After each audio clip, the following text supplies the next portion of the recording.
Hello everyone, welcome back to the channel. तो कैसे हो आप लोग। स्पिरिट सोर्स ओवरिंग के न्यू एपिसोड में आप सबका स्वागत है। अगर आप लोगों ने प्रीवियस एपिसोड नहीं देखा तो देख लेना, देख लिया है तो अच्छी बात है। तो फिर चलिए इसको अब हम स्टार्ट करते हैं। तो एपिसोड के स्टार्टिंग में हम योयो को देखते हैं जो कि बाटियान के पास में होता है। वो कहने लगता है, बाटियान आखिरकार तुम्हें चाहिए क्या, तुम बताओ, तुम्हें पैसे चाहिए, क्या चाहिए, धन संपत्ति सब देंगे हम। वैसे भी अब तुम्हारा डीमन रेस पूरी तरीके से हार चुका है, तो उसके पास में उतना ज्यादा मौका नहीं है जीतने का। तो क्यों ना तुम हमारे साथ मिलो, तुम्हें जो कुछ भी चाहिए मैं दूंगा। बट हम देखते वहां पे बाटियान कोई भी रिस्पॉन्स नहीं देता, जिसको देख के यूयो को गुस्सा आ गया था और वो बाहर की तरफ जाने लगता है। वहीं पे यूजे उसकी तरफ देखकर हंसने लगा था। वो कहने लगता है, देखो इसको लग रहा था कि वो यहाँ पे धन संपत्ति का लालच देगा तो वो मान जाएगा। वहीं पे दूसरी तरफ हम वहाँ पे सिंग्यो और बाइबिंग को देखते, वो लोग कहने लगते हैं, वैसे भी बाटियान इतनी आसानी से अपना मुंह खोलने वाला है। बाइबिंग कहने लगती है, मुझे नहीं लगता वो यहाँ पे धन और संपत्ति के पीछे भागने वालों में से है, क्योंकि वो अपने मिलिट्री के लिए बहुत ही ज्यादा वफादार है, मतलब कि अपने क्लैन के लिए। अब उनकी बातें सुन के दूसरी तरफ हम देखते हैं यूजे कहने लगता है, मेरे पास एक आइडिया है, क्यों ना हम उसे खाना ही ना दे, मतलब कि खाना पीना सब कुछ बंद कर दे, मतलब कि बहुत ही टाइम के लिए उसे ना दे। अगर वो एक का आंसर देगा तो एक बार का खाना मिलेगा उसे। अब उनकी बातें सुन के दूसरी तरफ सिंग्यो कहने लगता है, ये अच्छा आइडिया तो है, बट हमारे पास भी उतना ज्यादा वक्त नहीं, इसमें तो 1-2 मंथ लग जाएंगे, तुम लोग चिंता मत करो, उसके साथ में डायरेक्टली मैं बात करता हूँ। इतना कहते हुए हम देखते सिंग्यो खुद वहाँ पे बाटियान के साथ में बात करने के लिए वाइन के जार को लेकर चलता है। और हम देखते वो कहने लगता है, तुम्हारे लिए। सिंग्यो कहने लगता है, पिछली बार डीमन क्लैन में जब हम मिले थे तुम मेरे लिए वाइन लेकर आए थे, ये लो अब तुम्हारे लिए। हम देखते वहाँ पे बाटियान डायरेक्टली वाइन को पीने लगता है। सिंग्यो कहने लगा था, तुम डायरेक्टली इसे कैसे पी सकते हो, क्या पता इसके अंदर मैंने जहर डाला हो। अब बाटियान कहने लगता है, अगर जहर हो तो अच्छी बात है, मैं शांति से सो तो पाऊंगा। अब उसकी बातें सुन के सिंग्यो कहने लगता है, मैंने तुम्हें पहले भी कहा है हम दुश्मन नहीं है, वैसे भी लड़ाई झगड़ों में कुछ भी नहीं रखा, हमें बस इन सब को यूनाइट करना है, जिसके बाद में सब कुछ शांत हो सके। अब वो लोग ऐसी बातें कर ही रहे थे, तभी हम देखते वहाँ पे एक जनरल आ गई थी, मतलब कि वो लेडी। और हम देखते वो वहाँ पे सिंग्यो को बाहर बुलाने लगते है, जिसको सुन के सिंग्यो बाहर जाता है, जहाँ पे वो कहने लगी थी, बॉस पता चला है कि डीमन क्लैन अब बहुत ही ज्यादा वीक हो चुका है, ये हमारे लिए अच्छा मौका है, हमें अटैक कर देना चाहिए, क्योंकि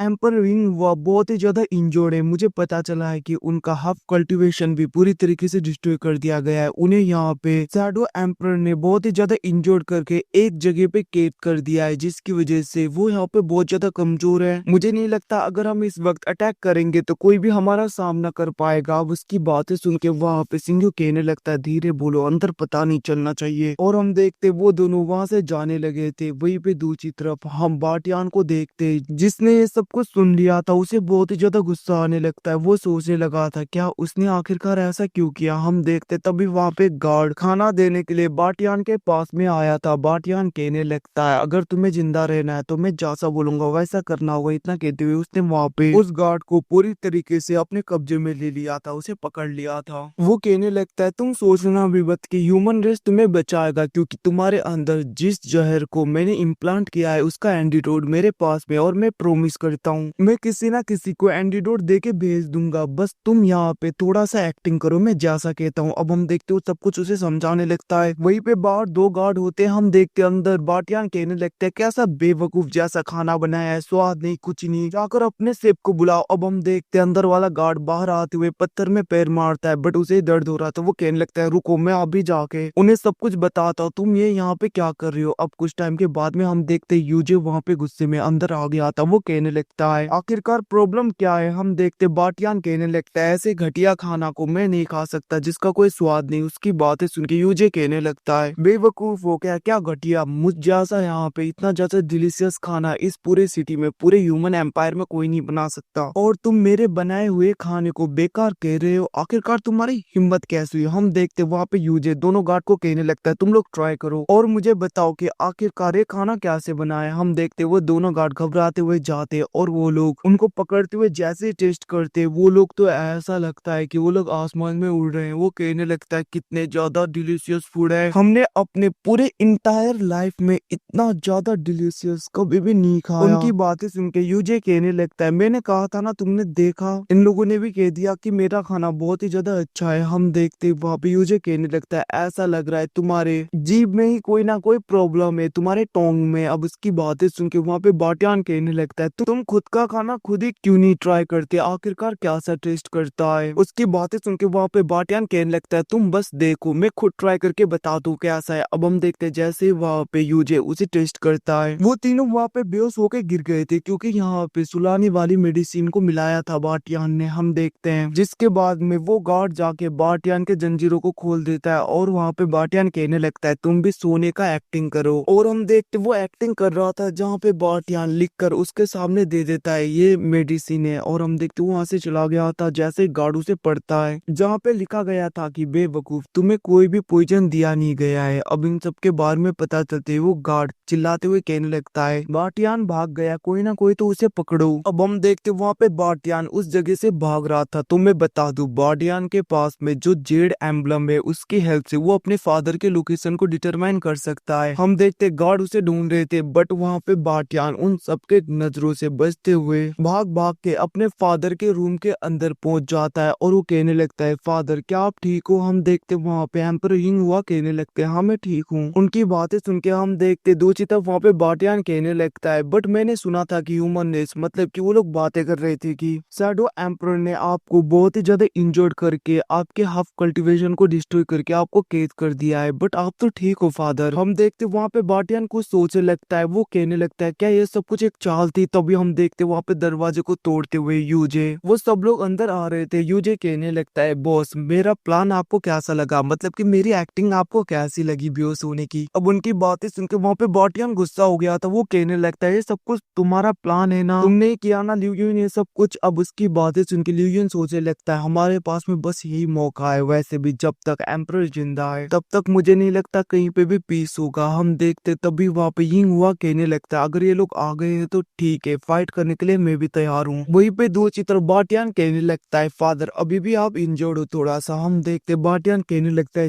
ल्यूयन तुमने मुझसे झूठ बोला ना, ये सब कुछ तुम्हारा एक चाल था, वाइन के नाम पे दोस्ती के नाम पे तुमने मुझे फंसाया। उसकी बातें सुन के सिंधु कहने लगता है जब तक यहाँ पे एम्परर यिंग हुआ जिंदा है ह्यूमन रेस पीस के साथ में नहीं रह सकता। इतना ही नहीं इवन कि तुम्हारे क्लैन के लोग भी, इन दोनों क्लैन के बीच में इस बैटल की वजह से बहुत ज्यादा इनोसेंट लोगों को अपनी जानों से हाथ धोना पड़ता है। अब मैं इसे और नहीं होने दूंगा। ये सब कुछ कहते हुए हम देखते सिंधु भी वहाँ पे फाइट के लिए तैयार हो गया था। एम्परर यिंग हुआ कहने लगता है अगर तुम लोग फाइट करने के लिए यहाँ तक पहुंची गए हो तो ठीक है, मैं भी फाइट करने के लिए तैयार हुई। इतना कहते हुए वहाँ पे एम्परर यिंग हुआ भी फाइट के लिए पूरी तरीके से तैयार हो गया था ताकि वो यहाँ पे इन सबके साथ में फाइट कर सके। और गाइस इसी सीन के साथ में एपिसोड खत्म होता है। Thanks for watching boys, you again. तब तक के लिए अपना ख्याल रखना, टेक केयर।